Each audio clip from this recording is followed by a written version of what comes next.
Under Siege, the battle against Black women's independence, the burden of strength, Black women in 2025. Welcome to another episode of Cess Talk Sports in collaboration with the Be Wise Polysports Podcast. I'm your host, Cess, your favorite Uncle tendencies, and I'm joined by my fabulous co-host, Political Lil. Today, we're diving into a conversation that's as important as it is overdue. The continued abuse, misrepresentation, and challenges faced by Black women in the United States. Whether it's in sports, media, or society at large, Black women often find themselves unfairly targeted for simply striving towards excellence or asserting their autonomy. We're seeing this unfold everywhere, whether it's Angel Reese, who is called classless for celebrating her achievements, or Megan Thee Stallion, whose very personhood was put on trial after she spoke out about being harmed. But let's be clear, these incidents aren't isolated. They're part of a larger pattern, one rooted in centuries of systemic oppression. Black women are navigating a world where misogyny and racism intersect to create a unique burden, dual oppression that denies them the respect and recognition they deserve. Exactly. And to truly understand what's happening today, we have to look at the bigger picture. Historically, Black women have always been on the front line, building community, leading movements, and breaking barriers. Yet, they've also been scapegoated, misrepresented, and vilified in ways that are deeply tied to both gender and race. Think about it. When Serena Williams was criticized for her physicality and passion on the court, it wasn't just about tennis. It was about how society views Black women's strength as something to fear or control. Or when the media coverage of successful Black women focuses only on their perceived flaws more than their achievement, it reinforces the idea that they must constantly prove their worth in ways others don't. And let's not forget the pressure that comes from within our own community. Black women are often expected to be everything to everyone, caretakers, leaders, nurturers, yet are rarely given the same grace or support in return. These layers of expectation and scrutiny make the journey toward independence and excellence even more complex. In today's conversation, we're going to unpack these dynamics further, looking at how these systemic forces play out in sports, media, and everyday life. We'll also highlight the resilience and brilliance of Black women who are not just surviving, but thriving despite it all. That's right. We've got so much ground to cover from the historical roots of this oppression to the current examples that demand our attention. So let's not waste any time. Let's break it all down and explore how Black women are navigating and disrupting these systems of power. Let's get into it. Now that we set the stage, it's time to dig deeper into the historical roots of the abuse and misrepresentation Black women face today. Because let's be honest, this didn't start yesterday or even in recent decades. This is a system that's been in place for centuries, rooted in the institution of slavery and carried forward in different forms over time. Exactly. During slavery, Black women were forced into dual roles as laborers and caretakers. They were expected to work in the field alongside men, endure unimaginable physical and emotional abuse, and still serve as caregivers for enslaved children, whether their own or those enslaved. Their humanity was stripped away and they were reduced to tools of production and survival. And out of this brutal reality, the strong Black woman trope emerged. It was a survival mechanism because let's face it, they had no choice but to be strong. But over time, this image became a burden. It's a stereotype that denies Black women the right to be vulnerable, to need help, or to simply rest. It also feeds into the ideal that their pain isn't real or deserving of attention. Absolutely, and the dehumanization didn't end with slavery. During Reconstruction and well into the 20th century, Black women's labor, ideas, and contributions were systemically devalued. Think about how domestic work was the main employment option for Black women for so long. Hard, underpaid labor that was essential to the economy but treated as disposable. Even today, we see echoes of this, whether it's pay disparities, the lack of recognition for their innovations, or the erasure of their stories. Black women are constantly fighting to have their value acknowledged. And when we talk about value, we have to highlight the historical examples of Black women leaders who dared to demand justice and pay the price for it. Take Sojourner Truth, who stood in front of a white audience and asked, "Ain't I a woman?" Her courage to speak about gender and racial equality at a time when neither was widely accepted made her a target of scorn and ridicule. Or Ida B. Wells, who risked her life to expose the horrors of lynching and called out the complicity of the media and the government. She was demonized for her boldness, yet she refused to stay silent. And then there's Fannie Lou Hamer, beaten, jailed, and dismissed for demanding voting rights and equality, all while speaking with a voice that continues to inspire generations. These women paved the way, but their struggles weren't unique to their time. They're a testament to the resilience of black women, but also a stark reminder of how society has consistently responded to their strength with fear, hostility, and attempts to silence them. And while their stories inspire us, they also demand that we question how much has really changed. When a black woman leader or athlete is attacked in the press or on social media today, is it so different from how Truth, Wells, or Hamer were treated? Are we still punishing black women for being too visible, too vocal, or too successful? It's the same playbook, just updated for modern times. But what is also consistent is black women's ability to rise above it, lead movements, and make history despite the opposition. This brings us to the next section: how these historical patterns manifest today in sports and media. Let's talk about the parallels and unpack how black women in the public eye continue to navigate this landscape. Let's do it. This is about to get real. Now that we've explored the historical context of abuse against black women, let's bring it into the present day. Sadly, these issues are far from over. They've evolved into new forms, especially in the media, interpersonal dynamics, and on social media. Let's start with media portrayals. Right. One of the most damaging narratives about black women in the media is the ideal that we're aggressive, angry, or difficult. These stereotypes don't just appear out of thin air. They're deeply ingrained in societal perception. Take Serena Williams, for example. She's one of the greatest athletes of all time. Yet she's repeatedly been criticized for her expressions of emotion on the tennis court. When Serena argued with an umpire at the 2018 US Open, she was painted as hysterical or out of control. Compare that to how male tennis players are often celebrated for their fiery passion, like John McEnroe, who built his legacy on it. It's a blatant double standard. And then there's Angel Reese, who faced a media firestorm for celebrating her NCAA championship win with a gesture that was deemed classless. Meanwhile, a white player making the same gesture earlier in the tournament was praised for her competitive spirit. It's a glaring example of how black women are held to a completely different standard, one that punishes them for being unapologetically themselves. Exactly. And let's not forget Megan the Stallion, who faced relentless scrutiny and public doubt after speaking out about being shot. Instead of receiving empathy, she was subjected to victim blaming and ridicule, both in the media and on social media. It's the same old pattern. Black women are not believed, their pain is minimized, and their character is attacked when they assert themselves. But it's not just the media. Let's talk about interpersonal dynamics, particularly within our own communities. Black women who are ambitious or independent often face criticism, especially from black men. There's this idea that advocating for ourselves or prioritizing our well being makes us too much or too difficult. For example, when successful black women discuss equal pay, career advancement, or mental health, they're sometimes met with dismissiveness or hostility. Statements like, she's too focused on her career to keep a man, or she's just bitter, are all too common. And it's heartbreaking because it creates a no-win situation. If we're assertive, we're labeled as domineering. If we're quiet, we just ignore. And that pressure often comes from within the same community that we're fighting for.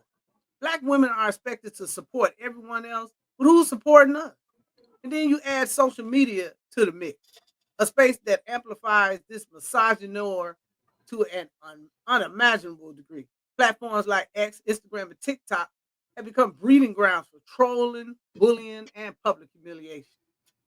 Right, think about how often viral memes or hashtags are used to mock black women. When Lizzo was being body shamed online, or when Leslie Jones faced racist and sexist attacks simply for starring in a movie, social media wasn't just a platform discussion, it was a weapon. And the effects are real. These attacks aren't just words on the screen, they impact mental health, self esteem, and even careers. For every public figure who speaks out, countless others suffer in silence because the backlash is just too much to bear. But let's not forget that social media also has its bright spots. Black women have used these platforms to create their own narratives, build supportive communities, and push back against the abuse. Movements like Black Girl Magic and hashtag Protect Black Women didn't come out of nowhere. They're a response to all this negativity. Still, the question remains: why is it that Black women have to fight so hard just to exist, to thrive, and to be respected? That's what we're going to unpack next as we dive into how these dynamics specifically play out in the world of sports. That's right. From the courts to the fields, black women athletes face these same challenges on an even bigger stage. So stay tuned as we break down the intersection of sports, media, and societal abuse. So far, we've outlined the historical context and explored the abuse black women continue to face in media, society, and even within their own communities. Now let's dive deeper into why this is happening, especially in this cultural moment. Why are black women under such intense scrutiny and pushback now? I think it starts with cultural shifts. Black women are stepping into spaces that society never expected us to occupy, and doing so unapologetically. We're leading movements, excelling in business, dominating in sports, and even shaping pop culture. This increased visibility challenges the status quo, and for some, that's threatening. Exactly. When we see black women like Kamala Harris rising to the vice presidency, Serena Williams redefining athletic greatness, or Issa Rae building an empire in entertainment, it disrupts the narrative of what power and leadership are supposed to look like. These achievements aren't just personal wins, they're collective victories that chip away at patriarchal and racist structures. But with progress comes backlash. And a lot of this pushback comes from a deep-seated fear of losing control, fear of a more equitable society. Let's be real. Black women's autonomy is a direct challenge to systems built to suppress us. Take the workplace, for example. When black women demand pay equity or leadership opportunities, they're labeled as demanding and ungrateful. Or in sports, where athletes like Angel Reese and Aja Wilson are penalized for their confidence and excellence. It's a reaction to the perceived threat black women claiming their rightful space. And it's not just about race, it's about gender too. Let's talk about gender politics, Lil. How does internalized misogyny play into the dynamic, especially within our own communities? It's complicated. Internalized misogyny is the way society biases against women, especially black women, and that can seep into our own community. It's not uncommon for a black man to feel their power or traditional roles are shifted. And instead of adapting to these changes in a constructive way, some react defensively or even destructively. They might belittle ambitious black women, calling them too independent, or frame their success as a threat to black unity. The irony is, we're often the ones holding our communities together, yet we're made to feel that we're not doing much. It's heartbreaking, and it shows just how layered these dynamics are. This isn't just about racism or sexism, it's about both at once. That's where intersectionality comes in, right? Exactly. Being both black and female means facing unique forms of discrimination that are often overlooked in broader movements. Take the feminist movement, for example. Black women issues are often sidelined in favor of white women's priorities. And in racial justice movements, the focus is frequently on black men. This double erasure leaves black women fighting battles on multiple fronts against racism, against sexism, and against being overlooked by the very movements that should include. And the thing is, this isn't new. The idea that black women have to be twice as good just to be seen as good enough is exhausting, but it's the reality we live with. So, how do we move forward from here? How do black women continue to rise while navigating these challenges? That's what we'll explore in this next segment as we discuss pathways to empowerment and what real support for black women should look like. Yes, because while the road is tough, black women have always found ways to persevere and thrive. Stay with us as we dig into strategies for empowerment and allyship. We'll be right back. In this segment, we're going to zoom in on the world of sports, one of the most visible arenas where black women experience racial and gender bias abuse. Then let's start by laying it out. What makes sports such a hot spot for this kind of mistreatment? Sports are an incredible public stage. Black women athletes are not just competing, they're constantly under scrutiny. Everything they do is analyzed through the lens of race, gender, and even class. What makes this worse is the double standard. When a black woman like Serena Williams shows passion and fights for fair officiating, she's labeled as angry and out of control. But when a male or white athletes do the same, they're called competitive or fiery. The media narrative around black women athletes often focuses on their perceived aggression, arrogance, and physicality, completely overshadowing their skills and dedication. That's a perfect example. Serena's 2018 US Open incident comes to mind, where she was penalized and vilified for demanding respect from an umpire. Meanwhile, male players have done far worse on the court without the same repercussions. And we see this across the board, right? Absolutely. Let's talk about Angel Reese doing the NCAA Women's Basketball Championship in 2023. She displayed the same celebratory taunt, "you can't see me," that her opponent, Caitlin Clark, used earlier in the tournament. But when Angel did it, the backlash was immediate and it was vicious. She was called classless and worse. It was a stark reminder of how Black women confidence and joy are often framed as arrogance and disrespect. And it wasn't just media outlets. Social media exploded with criticism that felt steeped in both racism and misogyny. And it's not just high profile incidents. Macroaggressions happen all the time on the field, in interviews, even in the locker room. Take the stereotype of black women athletes being naturally athletic, as if their success isn't the result of hard work and strategy. This narrative diminishes their effort and reinforces the idea that they're physically dominant but intellectually or emotionally inferior. Right. And it extends to their appearance. Athletes like Gabby Douglas and Simone Biles have faced relentless criticism for things as trivial as their hair. Imagine being one of the greatest gymnasts of all time, but instead of focusing on your gold medal, people are talking about your edges. This obsession with controlling and critiquing Black women's bodies isn't new, but in sports, it's magnified.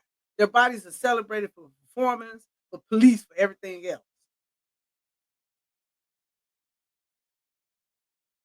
And despite all of this, black women athletes keep showing up and showing out. It's incredible to see how they navigate these challenges while continuing to excel. Think about someone like Naomi Osaka, who's been vocal about her mental health struggles. She faced backlash for prioritizing her well being over media obligations, but she's still redefining what it means to be an athlete in control of her narrative. Exactly. These women are finding ways to push back and reclaim their story. Whether it's Naomi Osaka setting boundaries, Angel Reese standing up unapologetically in her truth, or Simone Biles speaking out against abuse in gymnastics, they're refusing to shrink to fit societal expectations. But the fact that they have to fight these battles at all speaks to systemic issues in sports culture, from media representation to institutionalized racism. It's clear that Black women are held to a higher, often impossible standard. So, where do we go from here? How can we, as fans, allies, and members of the sports community, create a more equitable and supportive environment for black women athletes? That's what we'll tackle in our next segment: practical steps for change and what allyship in action really looks like. Now, this next segment might make some of us uncomfortable, but it's a conversation we need to have. We're going to talk about the role of black men, yes, our brothers, in the abuse and marginalization of black women in sports. Leo, let's unpack this, starting with how internalized bias plays a role in these dynamics. Oh, absolutely. Let's be clear. Black men have been pivotal in many movements for justice and equity, but there's a blind spot when it comes to the treatment of Black women. Sometimes influential Black men, whether it's sports media or leadership, end up perpetuating the same harmful narratives as the dominant power structure. Take, for instance, when male commentators or athletes diminish the contribution of Black women in sport. Instead of challenging the media bias, they often echo it, focusing on appearance, attitude, and personality rather than athletic skill or achievement. Exactly. We've seen this play out in real time. Think about Shaquille O'Neal's public comments about Angel Reese. While his support for her was ultimately positive, it came after an initial wave of criticism for others that he didn't immediately challenge.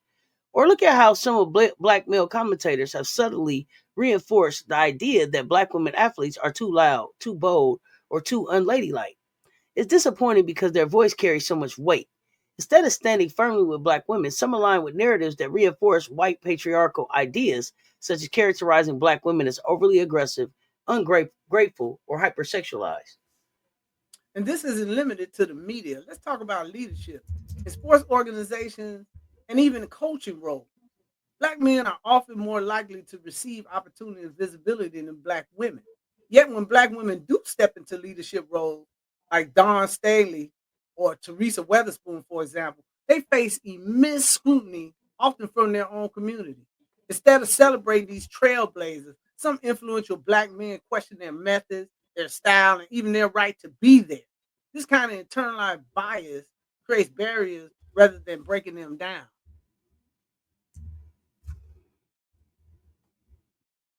That's a powerful point. And it's not just in leadership or media representation, it's in activism too. There's often this narrative that black men's struggles deserve the spotlight while black women's struggles would take a back seat. Take Serena Williams as an example again. After standing up against racism and sexism on the tennis court, some black male voices questioned whether she was too angry or even criticized her marriage choices rather than focusing on the systemic biases she was calling out. And let's not forget the ways internalized misogyny manifests itself interpersonally.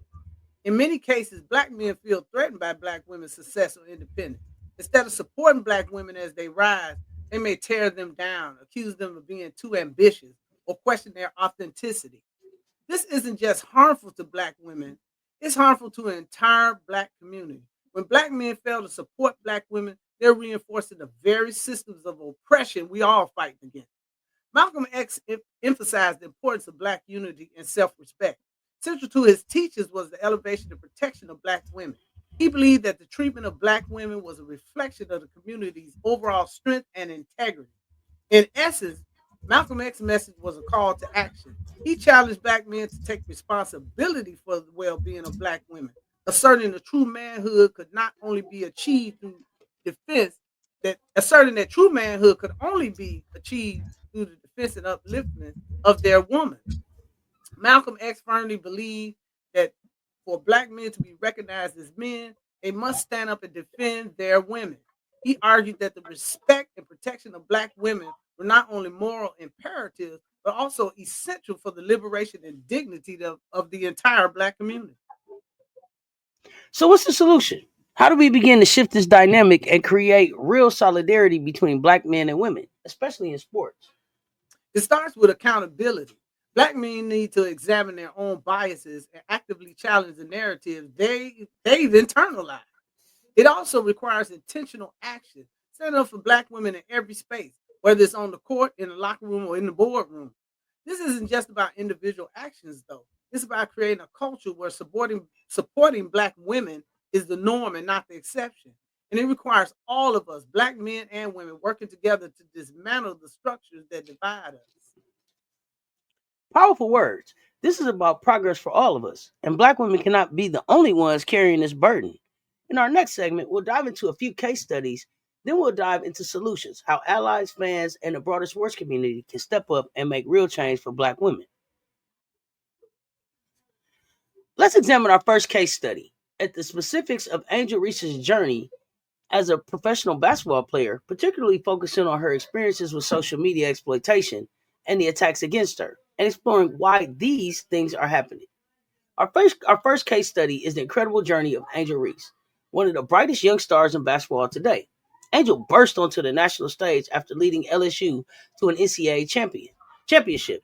And it wasn't just her dominance on the court that made headlines, it was her unapologetic confidence and the way she used her platform to amplify her voice.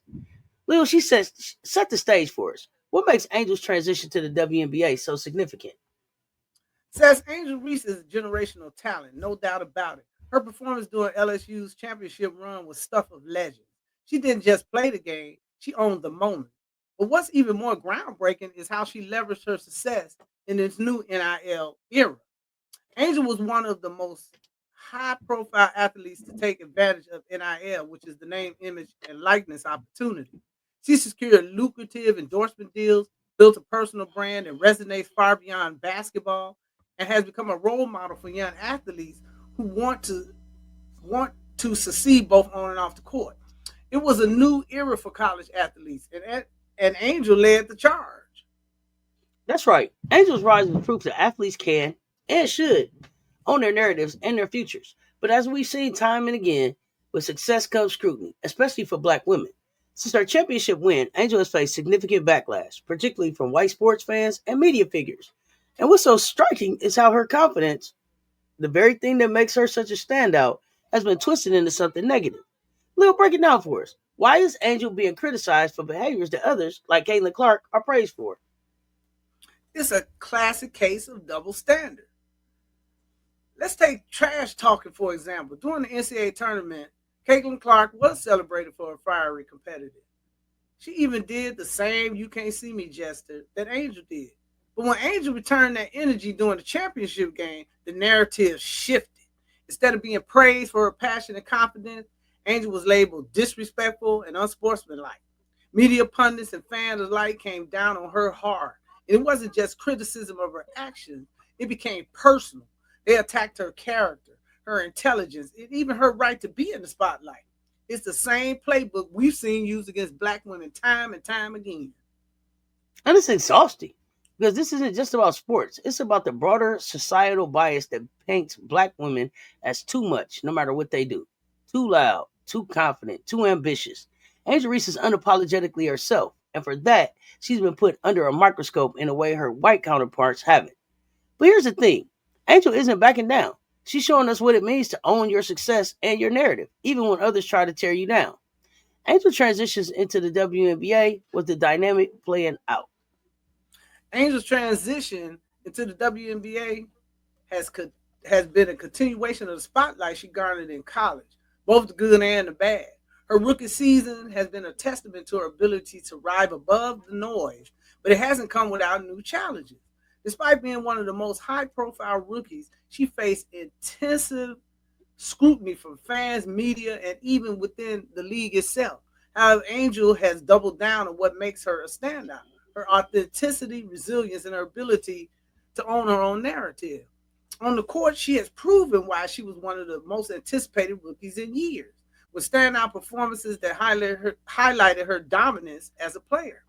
She consistently ranks among the top rookies in points and rebounds per game, solidifying her place as a rising star in the league. Off the court, Angel continues to build her brand as a trailblazer. With endorsement deals now exceeding $5 million, she has turned the backlash into leverage, proving that staying true to herself resonates with her fans and brands alike. Angel's presence on in the WNBA is more than just about basketball, it's about representation. She's not just playing, she's disrupting. Her ability to speak out, embrace her identity, and thrive under pressure serves as a blueprint for the next generation of athletes. And while the scrutiny remains, Angel is making it clear she's not just here to participate, she's here to dominate and redefine what it means to be a black woman in professional sports. Her story is inspiring a generation of young black athletes to be unapologetically themselves, no matter the backlash. And if there's one thing we know about Angel Reese, is that she thrives under pressure. Facts. Angel's journey is far from over, and I think we're all eager to see how she continues to break barriers and change the game, both literally and figuratively. In our next segment, we'll dive into another aspect of her journey, the social media attacks and exploitation she faced since rising to prominence. Stay with us. This is going to be a conversation you don't want to miss. All right, let's dive into the role of social media in Angel Reese's story. Social media is a double edged sword, especially for black women in sports. On one hand, it's a tool to amplify her achievements, her personality, and her brand. But on the other hand, it's a weapon used to tear her down. Angel is one of the clearest examples of this in real time. Exactly. When we look at the aftermath of the LSU championship win, social media was flooded with opinions about her taunting Caitlin Clark during the game. Some people loved it, others hated it. But what stood out to me was how quickly it turned personal. They weren't just criticizing her for her actions, they attacked her looks, her attitude, her entire character. Suddenly, she wasn't just an athlete, she was a symbol for everything people project onto black women. Yeah, and what's frustrating is the double standard. Caitlin Clark had done the exact same gesture earlier in the tournament, and it was celebrated as competitive fire. But when Angel did it, oh no, she's too aggressive, too bold. It's like the world has one set of rules for black women and another for everyone else. And that's the thing. This isn't just about sports. This is about the intersection of race, gender, and perception. Angel was labeled as angry, intimidating, and loud.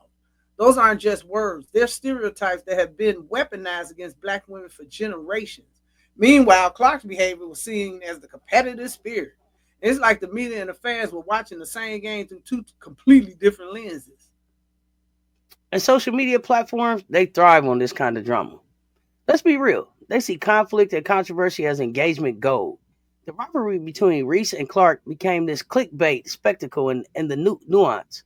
That went out the window. Nobody wanted to talk about how both of them actually respect each other. It was all about stoking division and feeding those stereotypes. Right. And it's not just the platform, it's creators too. People were making TikTok, Instagram reels, and YouTube breakdowns, all feeding into the narrative. And let's not forget that these creators are making money off this content: ads, sponsorship, brand deal. They're profiting off this racialized and gendered drama, while Angel and Caitlyn see none of that. Digital exploitation, plain and simple. It's wild to think the angel's image is being used in ways she can't control, shaping how the public sees her while lining the pockets of creators and platforms. Meanwhile, she's the one who has to live with the real world consequences of those perceptions. Absolutely. And what's even more frustrating is the real story. Angel Reese, as a talented athlete, a young woman navigating intense public scrutiny, and a brand in her own right, she gets overshadowed by these toxic narratives. But you know what? Angel's resilience keeps shining through. And what makes her so powerful, she's rewriting the rules on her own terms. And they can't take that away from her. Couldn't agree more. It's clear that Angel Reese isn't just battling opponents on the court, she's battling systems off the court. And she's doing it with a level of strength that's inspiring for a whole generation of athletes coming up behind her. So let's break it down. Why is Angel Reese being targeted so heavily? This isn't just about her actions on the court, this is systemic. Angel challenges the status quo in ways that make a lot of people uncomfortable. Oh, absolutely. Let's start with the most obvious: the disruption of racial norms in sports. Historically, black athletes, especially women, are expected to be exceptional performers, but without rocking the boat. Angel's unapologetic confidence completely flips the script. Remember, after LSU won the championship, when she did the "You Can't See Me" gesture, it was iconic. But suddenly, it wasn't just about sportsmanship. It became a referendum on how black women are supposed to behave. Exactly. And let's not forget that when Caitlin Clark did something similar earlier in the tournament, it was praised as competitive and fiery. But when Angel does it, it's too bold, too aggressive. That's the double standard in action. Black women have always had to navigate this tightrope of being extraordinary, but not too extraordinary. And that ties back into what I call the uncomfortable truth about black women's power. Angel Reese isn't just a great basketball player, she's a cultural phenomenon. Her corporate deals alone, what we talking about, over 5 million now, are a testament to her influence. But that's the thing: seeing a black woman dominate financially, socially, and athletically in a space historically controlled by white narratives, that shakes the table. It's not just about basketball, it's about challenging economic and social power structures. Exactly. And those power structures are tied to what we see in the media.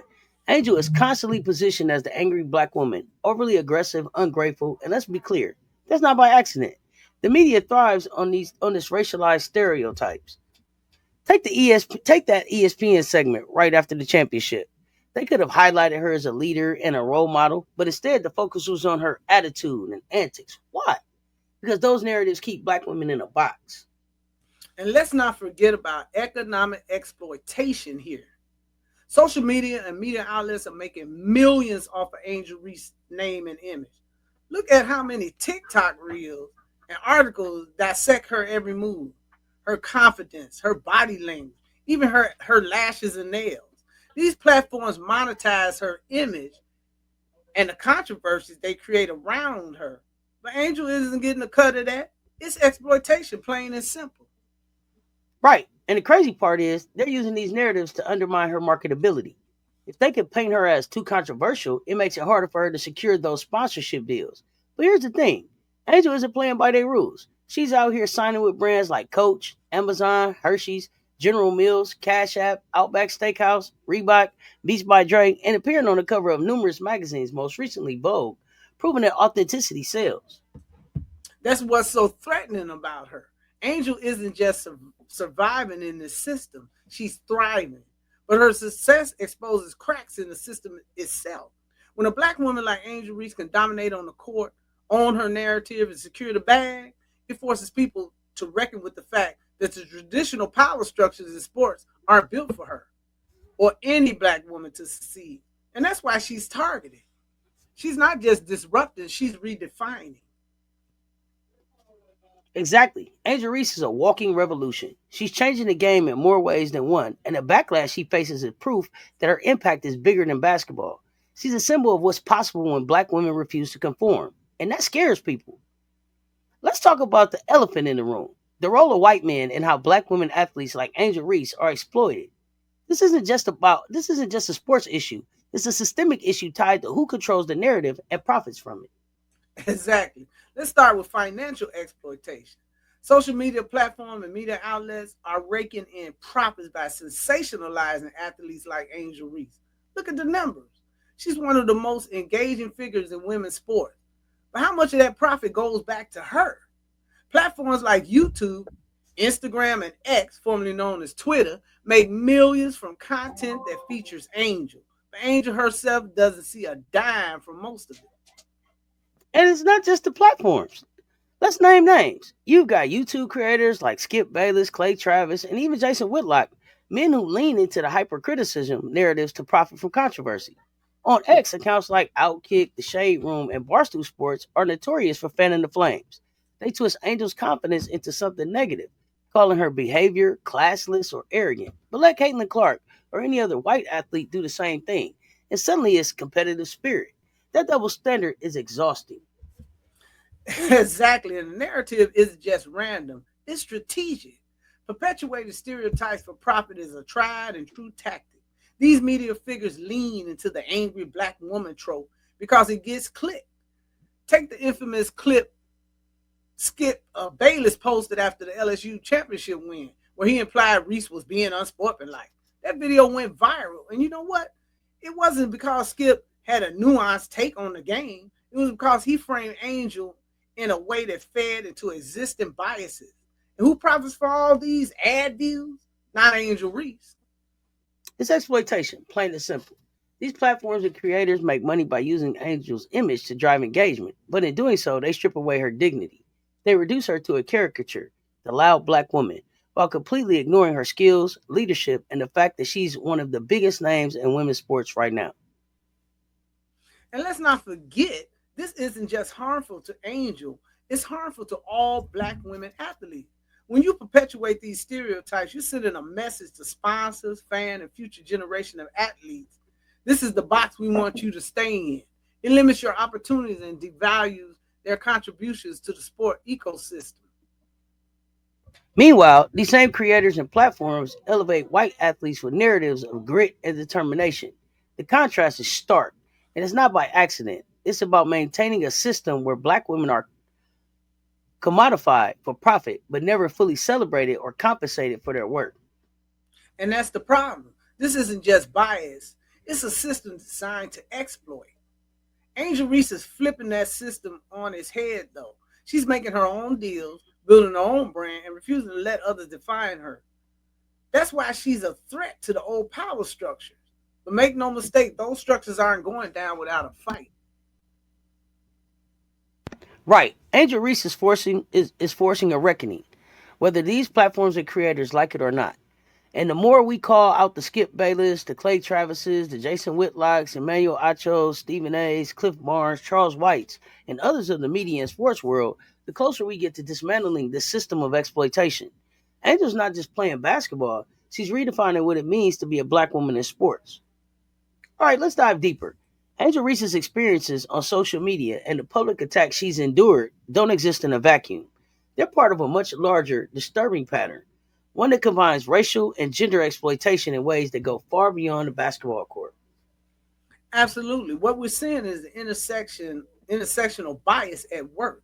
It's rooted in systemic racial and gender inequality and explains why athletes like Angel Reese are so often targeted. She's not just playing ball, she's disrupting dominant power structures in sports and media, and that makes people uncomfortable. The discomfort isn't accidental, it's strategic. It's designed to silence, diminish, and control the narratives of black women who dare to step into their power.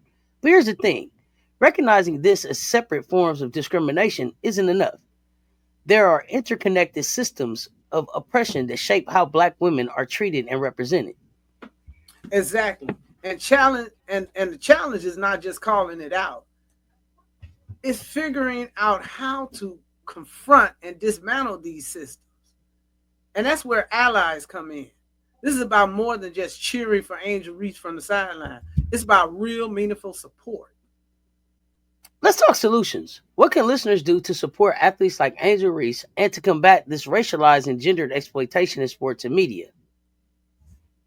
It's a great question. Here are some of the actions anyone could take. Support black women athletes publicly. Follow them on social media. Share their content and engage positively with their work. Let's drown out the hate with love and support. We can call out these biases and stereotypes in the media. When you see media outlets or social media creators perpetuating harmful stereotypes, say something, tweet back, comment, email. Make it clear this kind of bias isn't acceptable. Support black women own media platform. A lot of narratives about black women athletes are controlled by white dominated platforms.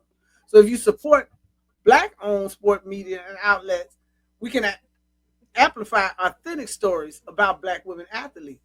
And then we have to advocate for equal compensation, support brands and sponsors that are invested in black women athletes, and boycott those that aren't. And then educate yourself and others. Learn about intersectionality and the unique challenges black women face. Share that knowledge in your circle. The more people that understand the issue, the harder it becomes to ignore them. These are actionable steps and they're critical. We can't just talk about the problem, we have to be a part of the solution. Supporting Angel Reese and athletes like her isn't just about sports, it's about justice, equity, and valuing our humanity. Exactly. And let me say this, we're not here to wait for someone else to create space for black women's voices. We created ourselves. We amplify. We demand change. That's how we win. And that's what Angel Reese represents: power, disruption, and progress. So, to our listeners, take these steps and do your part. Change doesn't happen in silence, and Angel Reese deserves better. All black women athletes do. Let's get into our second case study on the world's greatest female basketball and its global face, A'ja Wilson. A'ja Wilson's journey as a professional basketball player isn't just about dominance on the court. It's about navigating relentless scrutiny, subtle abuse, and systemic bias, all while achieving levels of greatness that demand respect. But here's the kicker. Even with her accolades, she's consistently targeted, undermined, and overshadowed as there is a deliberate effort by the white power structure to diminish her accomplishments and erase her as the global face of women's basketball. Let's break this down. We've seen this time and time again. A'ja Wilson is the most decorated athlete in women's basketball. She's a two-time WNBA champion, three-time MVP. She's a two-time WNBA Defensive Player of the Year, back to back, and a two-time Olympic gold medalist, and the list goes on. But what happens when she steps off the court? Social media has turned into a minefield. She faces racist and sexist narratives that try to delegitimize her achievement, whether it's trolling, questioning her skills, or media outlets ignoring her contributions. A'ja constantly is fighting to be seen for what she is, one of the greatest players of all time. This isn't just criticism, it's a deliberate attempt to diminish her legacy. Absolutely. And it's deeper than just online hate. It's about how the media perpetuates these narratives. For example, they focus on her being too aggressive or too dominant. Qualities celebrated in male athletes but scrutinized when it's a black woman. This is exploitation, plain and simple. And let's talk about what's happening behind the scenes to minimize A'ja's impact. Says, have you noticed how events like Caitlin Clark's jersey retirement and her shoe releases are timed as a constant way to push the narrative that Caitlin Clark is on A'ja's level, despite having never achieved the same performance accolades? It's like there's a strategic effort to shift the narrative toward this white athlete by overshadowing A'ja's dominance.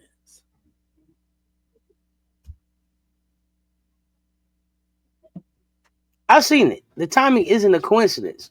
While A'ja is breaking records and winning championships, the focus somehow shifts to others. Caitlin Clark is a phenomenal athlete, no doubt about it. But the way media and brands like Nike elevate her at critical moments feels calculated. It's about positioning, and unfortunately, Asia often gets the short end of the stick. Lil, this ties into something much bigger: systemic bias and historical patterns of subtle abuse. Authors like Stephanie E. Jones Rogers, Joy DeGruy, and Tom Burrell talk about how black women have been historically undermined and controlled, even as they excel. What we're seeing with Asia Wilson is a modern manifestation of this. Exactly. This isn't just about sport. It's about maintaining power structures. By downplaying Aja's contribution, they're sending a message. We'll let you succeed, but only on our terms. This connects to what Joyce DeGruy describes as post-traumatic slave syndrome and the lingering effects of the systemic oppression on how black women are perceived and treated. Let's talk about Nike. On one hand, they've celebrated Asia's greatness with signature shoes and campaigns, but on the other hand, their actions tell a different story. Why are these celebrations timed to coincide with the events for other athletes like Caitlin Clark? That's the question. It's a double-edged sword. They profit off Aja's talent and image, but still perpetuate a subtle bias by not giving her the solo spotlight she deserves. This reflects a larger issue of complicity and systemic bias, where even well meaning actions are tainted by subtle undermining. It's consistent with the theory of the Trojan horse. But here's the thing: Aja Wilson is more than her challenges. She's a symbol of resilience and resistance. Let's talk about what she's accomplished. She's a college championship champion. She's two-time WNBA champion. She's a three-time MVP and holds the record for the most points and rebounds in a season. And besides that, she's the two-time defensive player of the year. She won that back-to-back, and we've mentioned that she was Olympic gold medalist. Her legacy is unshakable, no matter how much they try to diminish her. And that's why it's so important for us to support her and others like her. Let's give our listeners some actionable steps to make a difference. Amplify Asia's success. Share her highlights, stats, and interviews. Let's control the narrative and celebrate her greatness. Call out bias. When you see unfair comparisons or media downplaying her achievements, speak up. Use your platforms to challenge these narratives. Support black women in sports. Follow, support, and invest in organizations that uplift black women athletes. Push for accountability. Call out brands like Nike when they fail to give equitable recognition. Demand better representation. Educate yourself. Read works like Brainwashed by Tom Burrell and Make Believe Media by Michael Parenti to understand how these biases are built and perpetuated. That's right. Aja Wilson isn't just fighting for herself. She's fighting for every black athlete who comes after her. And it's up to all of us to stand with her and demand the respect she deserves. Bill, this conversation is just the beginning. Asia Wilson's story is one of triumph, resistance, and undeniable greatness. Let's make sure it's told the right way. To our listeners, take these steps, support her journey, and let's change the game together. All right, as we start heading towards the conclusion of this episode, it's time to really dig into the depth of the abuse black women face in sports and beyond. We've touched on the individual stories like Angel Reese and Asia Wilson, but these aren't isolated incidents. They're part of a much bigger picture. That's right. The abuse and bias black women experience are systemic, and the numbers back it up. Let's talk statistics. Did you know that black women are disproportionately affected by workplace discrimination? With studies showing they're more likely to face microaggressions, unequal pay, and fewer opportunities for advancement. And it doesn't stop there. Violence against black women is also at alarming rates. For example, black women experience higher rates of domestic violence and homicide compared to other racial groups. These patterns don't just happen by accident. Exactly. And when you layer sports on top of this, you see how the playing field becomes an arena for public abuse. Black women athletes often face harsher criticism and backlash than their peers. And it's not just from fans, it's in the media, in the workplace, and even from the institutions that should be uplifting them. This isn't just about sport. And speaking of culture, let's look at the narratives we see over and over again. Black women are often positioned as scapegoats or antagonists in the broader cultural conversation. Whether it's in sports, media, or politics, they're painted as angry, aggressive, and just too much. Think about how these stereotypes are weaponized to discredit their achievement and silence their voice. That's such an important point. These narratives don't just happen, they're reinforced by systems that have historically marginalized black women. And what's worse, when black women do rise above these obstacles, they're often met with even more resistance. It's like their success becomes a threat to the status quo. And then there's social media. It's a double-edged sword for black women. On one hand, it's a powerful tool for empowerment and visibility. Athletes like Angel Reese and Aja Wilson have used these platforms to connect with fans, build their brands, and tell their own story. But on the other hand, social media is also a space where they face relentless, targeted abuse. Yeah, it's like every post they make is scrutinized. They're not just dealing with trolls, they're dealing with systemic issues that play out in the comment section. Social media amplifies the same biases they face in real life. And let's not forget how algorithms often prioritize controversy and negativity, making it even harder for black women to escape these attacks. It's exhausting, and it's not just them. It's about what these attacks represent. Social media becomes a reflection of a broader system of oppression that black women are up against. But despite all of this, they keep showing up, they keep winning, and they keep breaking barriers. That's resilience. So, as we wrap up, the question is, what do we do about it? How do we support black women athletes and push back against these systems of abuse? Lil, what are some actionable steps we can share with our listeners? Again, we have to call out the bias when we see it, whether it's online, in the workplace, or in media. Don't let these negative narratives go unchallenged. Secondly, amplify their voices, share their stories, celebrate their achievements, and make sure their contributions are recognized. Third, support organizations that focus on uplifting black women and addressing these systemic issues. Incredible groups are doing the work. Find them, donate, volunteer, and amplify their mission. And finally, educate yourself. Understanding the systems at play is key to dismantling them. Read books like Post Traumatic Slave Syndrome by Joy DeGruy or Brainwashed by Tom Burrell to get a deeper understanding of how these biases are perpetuated and how we can fight back. This has been such a powerful conversation. Black women like Angel Reese and Aja Wilson are rewriting the narrative every single day. But they shouldn't have to do it alone. To our listeners, it's time to step up, speak out, and show up for these athletes in every way we can. Absolutely. The fight doesn't end here, and neither does the conversation. Keep supporting, keep challenging the system, and most importantly, keep believing in the brilliance of black women. As we bring this powerful conversation to a close, I want to leave everyone with a reminder of the resilience of black women throughout history. Despite the systemic obstacles, targeted attacks, and deeply ingrained biases, black women like Angel Reese and Asia Wilson continue to excel, inspire, and pave the way for future generations. Oh, absolutely. Black women have always been on the forefront of change, fighting battles that are often invisible to the world. Their strength and determination are unmatched.